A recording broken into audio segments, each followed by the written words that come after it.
Hello viewers, I'm Advocate Kier Rawat from Lexis & Company. Today I'm going to talk about suo motu cognizance.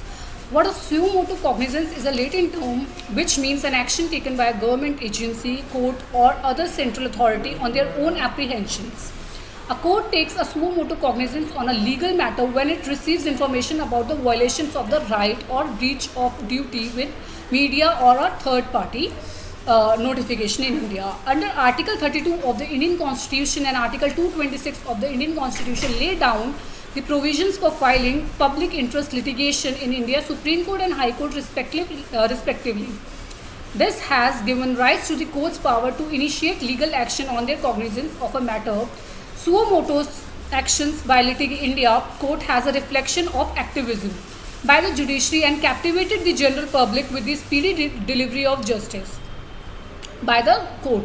Now, suo motu cases in India are generally taken up by the Supreme Court only.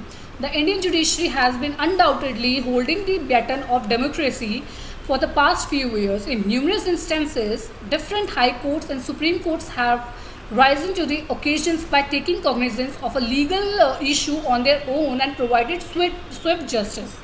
Now, I would like to say that various courts in India have integrated legal proceedings on their own based on media reports, telegrams and telegrams received by aggrieved people taking a suo motu cognizance of the issue. Suo motu action is when a high court or Supreme Court on its own take control over the matter of cases. I hope you are clear with the topic of a suo motu cognizance. If not, then do let me know in the comment sections. I'll clear all your doubts regarding suo motu cognizance.